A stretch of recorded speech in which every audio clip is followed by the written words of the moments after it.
High, welcome to nurses university. आज एक important point ज्याने की आपल्या सर्वांना हेल्प होईल.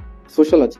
जेवढे पण ज्या पण सेमिस्टर्समध्ये सोशलॉजी आता देणारे पेपर्स आहे, जेवढे पण स्टुडंट आहे, त्यांनी लक्षात ठेवा की तुम्हाला सगळे म्हणत असेल की सायको झाला, सोशो झाला, सीईटी झालं, हे सगळं ना याच्यात फेकाफाकी चालते. तुम्ही काही पण लिहा, तुम्हाला मार्क्स मिळून जाते.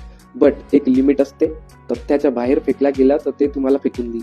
सिम्पल. तुमचा रिझल्ट येणार नाही, तुम्ही पास होणार नाही.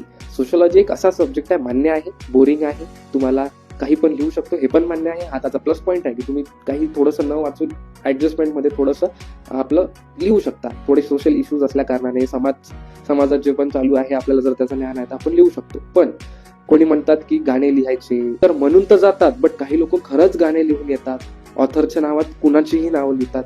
एवढं लक्षात असू द्या, जे पेपर चेक करणारे आहेत ते पण आपल्याच फील्डचे आहेत आणि तज्ञ माणसं आहेत. त्यांना तुम्ही असं तसं समजू नका आणि प्लीज आपल्याला पास व्हायचं आहे, या फालतूच्या गोष्टींमुळे इथे अडकू नका. बस.